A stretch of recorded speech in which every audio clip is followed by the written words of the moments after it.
Parce que je pratique la prière quotidiennement dans ma vie, je sais à quel point il est important de comprendre comment elle fonctionne. En fait, l'enseignement d'aujourd'hui vise à répondre à une question. Comment prier? Je veux commencer par quelques affirmations que vous devriez noter. À quel point la prière est-elle précieuse? À quel point est-elle importante? La réponse se trouve dans quelques déclarations que je veux que vous considériez. Tout ce que Dieu et possède est accessible à l'humanité par la prière. Cela ne se produit pas simplement. Cela doit nous parvenir par la prière. Donc, si tu veux accéder à ce que Dieu a et qui veut que tu aies en fait, c'est lui-même qui dit « Aucun bien ne sera refusé à ceux qui marchent dans l'intégrité ». Ainsi, tous les biens de Dieu, il veut que tu les reçoives, mais l'accès pour les obtenir, c'est la prière. Ensuite, il y a un principe que j'ai découvert récemment, et c'est la raison pour laquelle je parle de cela depuis 29 ans, c'est que lorsque j'ai grandi dans les églises où j'ai été, je n'ai jamais appris à prier. On disait, il suffit de parler à Dieu. Eh bien, ce n'est pas vrai. La prière n'est pas juste parler à Dieu. Je veux corriger cela aujourd'hui. Il y a une manière de prier. Et prier ne veut pas dire juste parler. Sans prière, Dieu ne peut pas, et sans l'homme, Dieu ne fera rien sur la terre. Et pourtant, l'homme ne peut rien faire sur terre sans Dieu. Voici donc le principe. Sans Dieu, l'homme ne peut pas, et sans l'homme, Dieu ne veut pas. Dieu ne fera rien sur la terre sans l'homme, et l'homme ne peut rien faire sur la terre sans Dieu. Autrement dit, la prière est une activité conjointe entre le ciel et la terre, entre Dieu et l'homme. L'homme est la stratégie de Dieu pour la prière. Voici ce que j'ai découvert. Plus de choses sont accomplies par la prière que par le travail lui-même. Martin Luther, attention, pas Martin Luther King, mais Martin Luther, le célèbre prêtre catholique qui a lancé le mouvement protestant par la foi qu'il a découverte, a dit ceci. Plus j'ai de travail à faire dans la journée, plus je passe de temps en prière le matin. Quelle mentalité! Plus je dois travailler dur dans la journée, plus je prie longtemps le matin. Pas étonnant qu'il ait changé le monde. Ce n'est pas étonnant que son obéissance à Dieu ait déclenché un mouvement mondial appelé le protestantisme, parce qu'il était profondément enraciné dans la prière. Comment Martin Luther a-t-il découvert cela? Il lisait Romains chapitre 1, et cette révélation a explosé en lui. Il est allé rapporter ce qu'il avait découvert à son évêque, et il a eu des problèmes. Parce que, lorsque tu es un homme ou une femme de prière, Dieu te révèle des choses. Plus de choses sont faites par la prière que par le travail. Par conséquent, la prière est la clé. Pour comprendre la prière, voici certaines choses que vous devez savoir. Premièrement, avant de poursuivre la vidéo, n'oubliez pas de vous abonner à notre chaîne pour ne pas manquer nos prochaines vidéos inspirantes et pour aider la chaîne à grandir afin d'atteindre un plus large public. Nous serions également ravis de connaître vos impressions dans les commentaires et de savoir si cette vidéo vous a été bénéfique. Continuons. L'autorité légale sur la terre est entre les mains des êtres humains. Cela signifie que tout ce qui se passe sur terre sans passer par un humain est illégal. Pourquoi? Deuxièmement, parce que Dieu ne viole jamais les lois qu'il a créées. Il ne brise jamais sa parole. La parole de Dieu fut que l'homme domine sur la terre. Et quand Dieu donne une loi, il ne la viole pas lui-même. C'est pourquoi il est appelé saint. Il a de l'intégrité, il ne casse pas ses propres lois. Et la loi de Dieu était, les humains vont diriger la terre et gouverner en mon nom. Un humain, c'est un esprit dans un corps de terre. Donc, le corps de terre est le secret du pouvoir légal sur terre. Je répète, le corps de terre est le secret du pouvoir légal sur terre. C'est pourquoi la chose la plus importante que tu possèdes sur terre en ce moment, c'est ton corps physique. Quand tu perds ton corps sur terre, tu pars. Pourquoi? Parce que tu deviens illégal. C'est pourquoi les Écritures enseignent que lorsque tu es absent du corps, tu es immédiatement présent avec le Seigneur. Pourquoi? Parce que tu n'es plus légal ici. Laisse-moi te donner une petite motivation pour mieux prier pour la guérison. Lorsque tu es physiquement éprouvé par une quelconque souffrance, douleur ou maladie, ne demande pas à Dieu de te guérir parce que tu as mal, mauvaise raison. Demande à Dieu de te guérir ou de te délivrer parce que c'est bon pour lui. Seigneur, guéris-moi parce que tu as besoin de ce corps. Je vous avais dit, quand j'avais un petit problème de cou, un nerf coincé, je suis allé voir les médecins. J'ai tout fait, tous les examens, et ils ont commencé à prendre mon argent.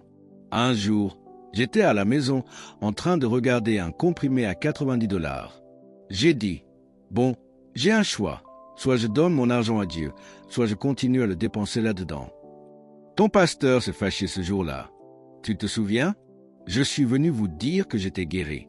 J'ai dit à Dieu, ce corps ne te sert à rien dans cet état. Il faut que j'aille là où tu m'as envoyé. Tu dois me guérir maintenant. Je me suis endormi, je me suis réveillé, je suis sorti du lit et la douleur avait disparu. Ne dis pas, guéris-moi pour que je me sente mieux. Ton corps est nécessaire à Dieu. Laisse-moi citer un verset dans 1 Corinthiens chapitre 6.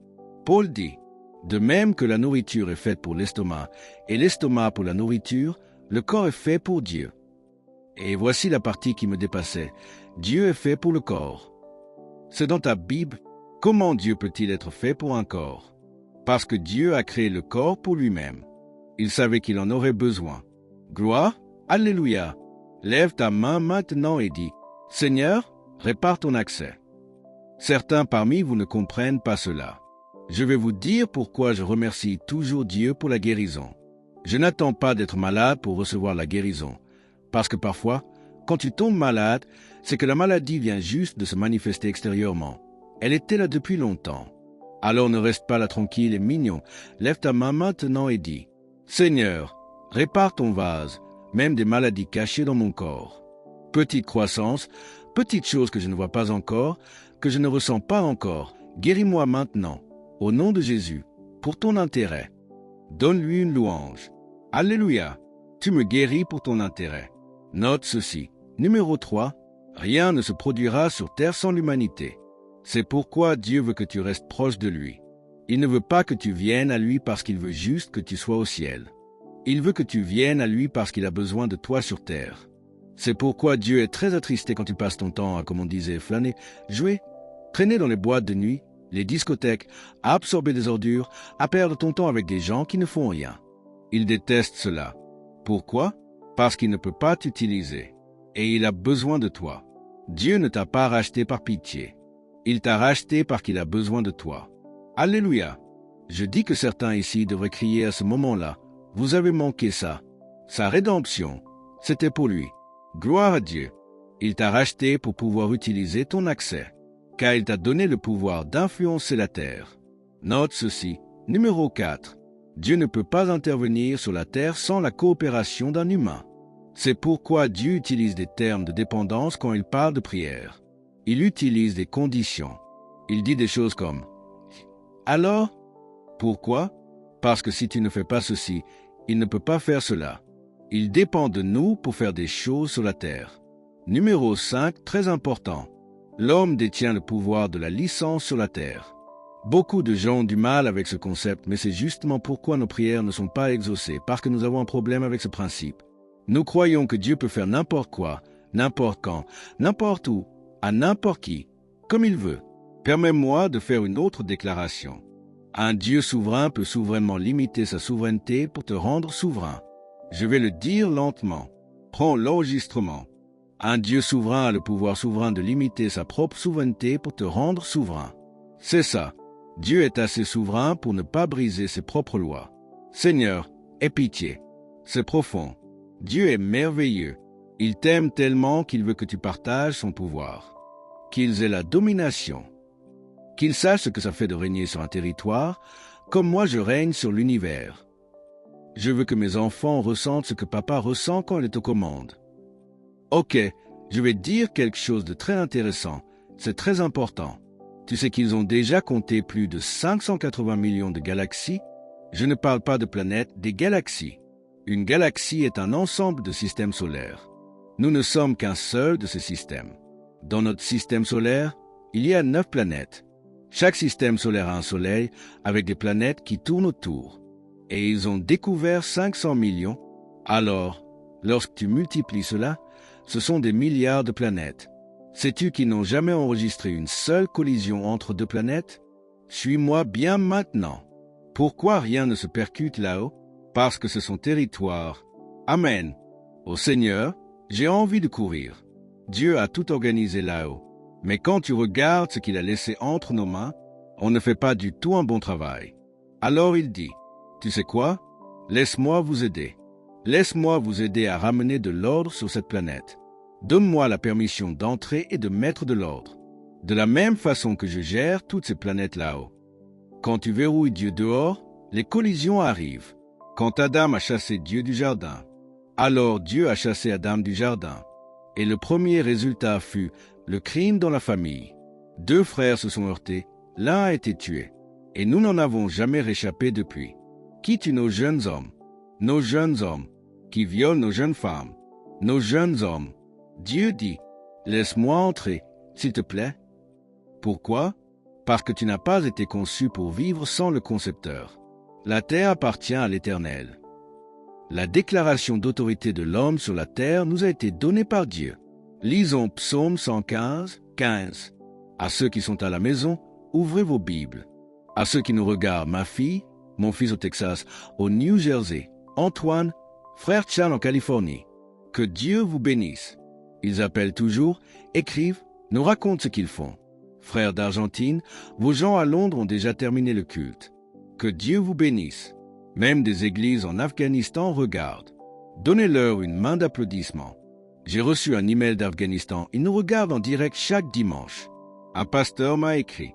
Quand l'Internet a été coupé, je n'avais pas mon sermon pour la semaine. C'était en Inde. Il se connecte chaque semaine pour écouter cet enseignement et enseigner ensuite son peuple en Inde. Ce n'est pas juste à propos de nous. Des millions de gens sont impactés par cette caméra chaque jour. C'est pourquoi je dis toujours à l'équipe caméra, il nous faut plus de caméramens pour faire passer la parole de Dieu. Regardons ce verset. Psaume 115, 15-16. Que vous soyez bénis par l'Éternel, qui a fait les cieux et la terre. Lis encore. Les cieux, c'est son territoire. D'accord, ça c'est en ordre. Mais la terre, il a donné aux hommes. Si tu n'aimes pas ce qui se passe sur terre, c'est ta faute. Arrête de blâmer Dieu pour la pauvreté, le crime. Dieu n'a rien à voir là-dedans. Il t'a donné la responsabilité. Nous sommes aussi pauvres que nous laissons notre peuple l'être. Il y a autant de criminalité que ce que nous permettons et tolérons. Nous détruisons les mariages parce que nous choisissons de les détruire. Nous violons les lois physiques de notre corps avec la drogue, la perversion, les abus. Parce que nous décidons. Dieu ne fait pas ça. On ne peut pas le blâmer. Amen. Ce qu'on a besoin de faire, c'est de l'inviter. Au Seigneur, nous avons besoin d'aide. Regardons Marc 11, 24. Jésus nous disait à quel point nous avons du pouvoir sur terre. C'est pourquoi je vous le dis, tout ce que vous demanderez en priant, croyez que vous l'avez reçu, et vous le verrez s'accomplir. Pourquoi dit-il qu'on doit demander? Pourquoi Dieu ne fait-il pas juste les choses? Regarde Matthieu 16, 19. Je te donnerai les clés du royaume des cieux. Ce que tu liras sur la terre sera lié dans les cieux, et ce que tu délieras sur la terre sera délié dans les cieux. Les clés donnent l'accès ou empêchent l'accès. Dieu dit, ce que tu lailles sur terre, je le lis au ciel. Ce que tu ouvres sur terre, je l'ouvre depuis le ciel. Note bien les mots liés et déliés. Lié égale empêcher, bloquer. Délié égale permettre, ouvrir.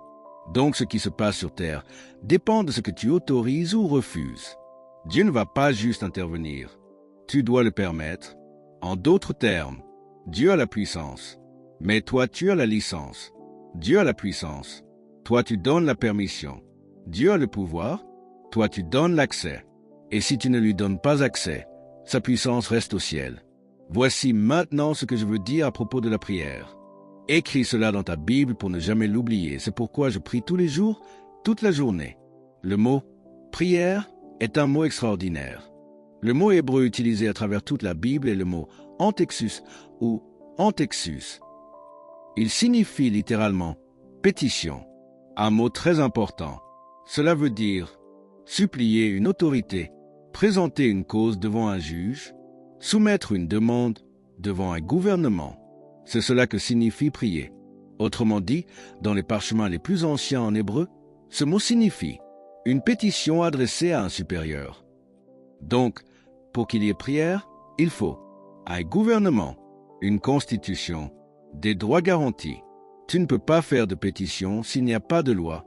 Tu ne peux pas prier s'il n'y a pas de promesse. Tu ne peux pas présenter de pétition sans avoir de droits légaux. Autrement dit, la prière est fondée sur des droits constitutionnels. Donc, la prière n'est pas une activité religieuse. La prière est une activité gouvernementale. C'est un acte politique. Faire une pétition n'est pas un acte religieux. C'est un acte de gouvernement. Et c'est pourquoi le mot utilisé en hébreu est antexus. Ce mot signifie que tu dois apporter une pétition devant le gouvernement, devant l'autorité. Pour comprendre cela, reprenons une autre fois ce qu'est la prière. Je vais te donner quelques définitions à écrire. Celles-ci, je les ai cultivées pendant plus de 30 ans. Ce sont les fruits de mes études, de ma compréhension de la pensée de Dieu dans la Bible. Étude après étude après étude. 1. La prière, c'est la licence terrestre permettant l'intervention céleste. 2. La prière, c'est l'humanité donnant à Dieu la permission d'intervenir dans les affaires de la terre. 3. La prière, c'est la puissance du ciel impactant la terre à travers l'autorité terrestre de l'homme. 4. La prière, c'est l'humanité donnant au ciel l'autorité d'accomplir la parole de Dieu sur la terre. Celle-ci est très importante. Répète-la. La prière, c'est l'humanité donnant au ciel l'autorité d'accomplir la parole de Dieu sur la terre. Autrement dit, Dieu veut faire ce qu'il a dit sur la terre, mais il ne peut pas l'accomplir tant que quelqu'un ne lui donne pas la permission de le faire.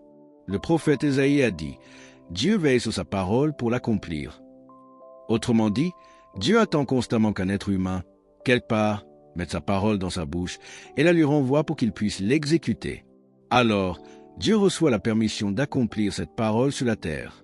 C'est donc cela, la prière.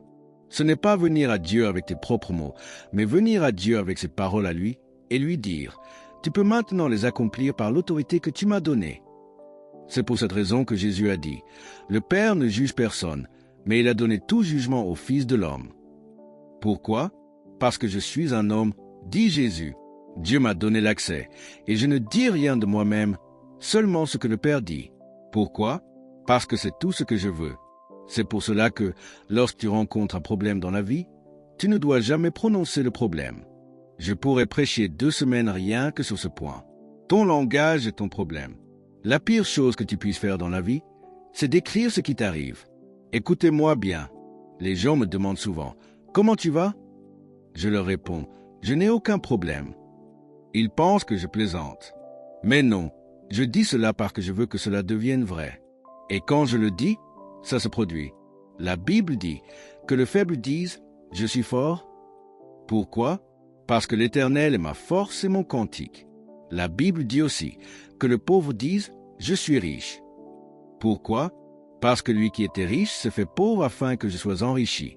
Ne dis pas que tu es fauché. Dis plutôt, « C'est en route, Seigneur. » Alléluia. La Bible dit, « Par la bouche des méchants, la ville est détruite. » Je le répète, par la bouche des méchants, la ville est détruite. Mais par les paroles des justes, elle est établie. J'étais dans une salle de rédaction. J'ai dit, « Pourquoi mettez-vous les meurtres à la une tout le temps, en gros titres ?» Ils m'ont répondu, « On ne fait que rapporter ce qui arrive. » J'ai dit, « C'est pour ça que ça continue d'arriver. Car ce que tu continues à dire, tu l'établis. » Ils disent, « On doit être fidèle au journalisme. » Non, il nous faut un journalisme, avec une vision. Déclarons ceci, les Bahamas sont un endroit béni. Il n'y a pas de crime. Il y a la paix dans nos rues. Nos jeunes se comportent bien. Ils sont soumis aux adultes et les adultes se comportent bien. Ils restent mariés. Ne me regardez pas comme ça. Dites Amen. Laisse-moi te dire quelque chose. Ta langue, la Bible dit, a le pouvoir de la vie et de la mort. Jésus a dit, lorsque vous priez, croyez ce que vous dites. Et il dit, si tu crois ce que tu dis, cela arrivera. Donc, tu ne dois pas attendre de le voir pour le dire, tu dois le dire jusqu'à ce que tu le vois. La parole de Dieu est la seule chose que Dieu accomplit. Il n'accomplit pas ta description de tes problèmes. J'ai été impressionné par les 3 premiers versets de la Bible. J'adore ce passage, il est profond. Il est dit, et les ténèbres couvraient la surface de l'abîme. C'est ce que Dieu voyait. Certains d'entre vous, votre vie ressemble à ça aujourd'hui. Tout ce que vous voyez, c'est des ténèbres. C'est pour cela que Dieu t'a envoyé à cette réunion ce matin pour écouter ton pasteur principal te dire. Arrête de dire aux gens ce que tu vois. Mais je ne sais pas comment je vais m'en sortir. Je ne sais pas comment je vais payer ceci. Je ne sais pas ce qui va arriver le mois prochain. Seigneur, ils viennent pour me reprendre cela. La prière, ce n'est pas dire à Dieu ce qui ne va pas. C'est lui rappeler ce qu'il a promis pour corriger ce qui ne va pas. C'est ça. Dieu a vu les ténèbres. D'accord, c'était évident. Tu es fauché? Très bien. Mais attends une seconde, parce que là je commence à sentir le feu monter. Arrête de dire aux gens que tu ne vas pas bien. Tu sais déjà que tu ne vas pas bien, alors garde ça pour toi. Ne partage pas tes mauvaises sensations avec tout le monde parce que tu es en train d'aggraver les choses. Tu es en train de donner au diable de la matière pour travailler. Alléluia. Écoute bien. Dieu peut voir. Écris ceci. Ne prie jamais ce que tu vois. Prie ce que tu désires. Dieu voulait la lumière. Il voyait les ténèbres. Mais les 3 mots suivants dans la Bible sont « Et Dieu dit ». Dieu voyait, mais il n'a pas dit ce qu'il voyait. Il a déclaré ce qu'il désirait. Voilà ce qu'est la prière. Tu sais, Paul a dit « J'ai traversé beaucoup d'afflictions, mais rien ne peut me séparer ». Paul avait un langage tellement positif. Il disait « Parce que je crois, je parle ». Tu ne dis pas ce que tu vois. Tu dis ce que tu crois. Dis à ton voisin « Je vais m'en sortir ». Je sais ce que tu traverses, mais dis-le encore. Je vais m'en sortir. Maintenant, dis ceci. Il me l'a promis. Nombreuses sont les afflictions du juste, mais, oh, je sens que je vais courir. Gloire à Dieu. Alléluia. Quand on te demande comment tu vas, dis, je suis en chemin. Je suis en train d'être délivré. Dis-le fort. Lève-toi et crie-le fort. Je suis en train d'être délivré. Encore une fois, crie-le bien fort. Rends gloire à Dieu, puis assieds-toi. Alléluia. Tu ne dois pas dire ce que tu vois dans la prière. Comment tu vas? Je suis en train d'être délivré. Et ta famille? En train d'être délivrée. Et ton fils? Ce garçon est en train d'être délivré. Ton mariage? Le Seigneur est en train de le délivrer. Délivré. Allez, rends gloire à Dieu. Je suis en train d'être délivré. C'est ça. Le mot « pasteur ». Dieu attend que tu lui donnes sa parole pour qu'il l'accomplisse. La prière, ce n'est pas se plaindre. C'est proclamer. Dis à ton voisin « Je suis fort ». Frappe ton genou et dis « Je suis fort ». Et quand ton genou commence à agir bizarrement, dis encore « Je suis fort ». Il a dit que le faible dise « Je suis ». Il n'a pas dit « ressente ». Il a dit « dis-le ». Gloire à Dieu. Applaudis fort. Il a dit, ne t'attends pas à le ressentir avant de le dire. Il a dit, dis-le. Comment va ton dos? Mon dos va bien. Il dit, donne-moi quelque chose sur quoi agir. Alléluia. Dieu n'accomplit pas les mauvaises choses. Il ne retient aucune bonne chose. Il ne retient rien pour te faire souffrir. Mais Dieu ne peut pas accomplir la douleur. C'est le diable qui dit, merci. Je vais utiliser cette confession et t'envoyer encore plus de douleur. Le diable aussi accomplit les choses, tu sais. Ouais, vous savez, ce nouveau livre, là, le secret, vous avez dépensé votre argent là-dedans, pour rien. Je vais vous donner le vrai secret maintenant même. Ce livre entier, c'est juste ça. Dis du positif, dis ce que tu veux. Mais ils ont volé ça à Dieu et ne lui ont même pas donné le crédit. N'achète pas ce secret. Tu l'as déjà dans ta main. Ce livre que tu tiens dans la main, c'est le secret. Applaudis Dieu fort et ne gaspille plus ton argent. Et dis à ton voisin, je me sens riche. Alléluia. Dis, je suis riche. N'attends pas que l'argent arrive pour le dire. Donne à Dieu quelque chose sur quoi agir pour qu'il puisse te l'envoyer. Je disais à Dieu que j'étais sans dette pendant des années et cela semblait long. Mais au moins, je lui donnais quelque chose avec quoi travailler. Alors ne sois pas jaloux de moi, s'il te plaît, car je confesse la même chose sur ce ministère. Nous serons libérés de toute dette au nom de Jésus. Ainsi, nous pourrons construire tout ce bâtiment là dehors. Dis à ton voisin, je suis un donneur. Un donneur. Laisse-moi te dire quel devrait être ton objectif dans la vie. Être un donneur. Tout ce que tu reçois, tu n'en as pas forcément besoin. Tu m'entends? Je prophétise. Je prie, lève ta main et saisis cette prophétie. Le jour viendra dans ta vie où ton salaire entier sera ce que tu donnes. Au nom de l'autorité de Dieu, je prie. Allez, donne gloire à Dieu. Dis-le, qu'il me soit fait selon ta parole. Seigneur, c'est ce que Marie a dit à l'ange. Marie était une jeune fille, une ado, qui n'avait jamais eu de relation avec un homme. L'ange lui dit, tu vas avoir un bébé. Marie ne répondit pas, je ne ressens rien.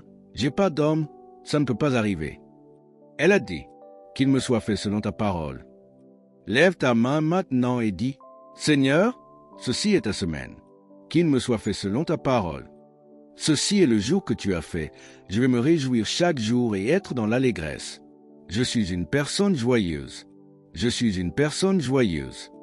Parle, et il accomplira. Écris ceci. Pourquoi le ciel a besoin de ta prière? Lis Matthieu 18, verset 19, Jésus parle. Je vous le dis encore, si deux d'entre vous s'accordent sur la terre. Sur la terre, c'est important, pas dans le ciel. Tu n'as aucun pouvoir dans le ciel, mais sur la terre. S'ils s'accordent sur quoi que ce soit, et s'ils le demandent à Dieu, regarde ce qu'il dit. Cela leur sera accordé par mon Père. Où ça? Qui est dans les cieux. Mais il attend que nous soyons d'accord sur la terre avant de pouvoir agir depuis le ciel. L'autorité est en nous. C'est ma prière favorite. Je proclame cela chaque fois que je prêche. Quand tu t'accordes sur quelque chose selon sa volonté, Dieu peut le faire sur la terre. Il a dit, vous recevrez tout ce que vous demandez. Lorsque 2 ou 3 se rassemblent en son nom, ils ont tout le gouvernement du ciel de leur côté. Je serai au milieu d'eux. Mesdames et messieurs, quand vous vous réunissez, vous n'avez pas besoin d'un millier de personnes pour prier. Trouvez juste une autre personne soumise comme vous et mettez-vous d'accord sur quelque chose. C'est ça qui active le gouvernement du ciel. C'est pour ça aussi que tu dois bien choisir ton conjoint. Épouse quelqu'un avec qui tu peux être en accord dans la prière. Si tu épouses quelqu'un avec qui tu ne peux pas être ton partenaire d'accord spirituel pour le reste de ta vie, tu vas avoir des problèmes. Je parle à certaines personnes ici. Je ne sais pas où vous êtes. Mais si tu es en train de chercher, égale expression locale pour chercher quelqu'un, tu cherches sûrement là, maintenant. Eh bien, ne choisis pas juste sur l'apparence, ni sur où la personne travaille, ni sur ce qu'elle possède. Quand ma femme m'a épousé, je n'avais rien, mais elle avait quelqu'un qui pouvait s'accorder avec elle dans la prière. Et c'est pour ça que nous avons maintenant quelque chose. Tu ne veux pas quelqu'un de juste beau ou belle. Tu veux quelqu'un qui peut s'accorder avec toi. Car la Bible dit, si deux s'accordent, ils peuvent demander tout ce qu'ils veulent. Et cela leur sera accordé, parce que Dieu dépend de vous pour accomplir ses œuvres sur la terre. Écris ceci maintenant, déclaration importante que Dieu m'a donnée à 2 heures du matin, ce matin même, pendant que je méditais. La prière, c'est l'homme libérant l'autorité du royaume des cieux sur la terre. La prière, c'est le gouvernement du ciel venant sur terre à travers l'autorité de l'homme. La prière, c'est Dieu accomplissant ses promesses à la terre à travers l'humanité. Dieu a fait beaucoup de promesses à la terre, mais il ne peut pas les accomplir sans la coopération d'un être humain.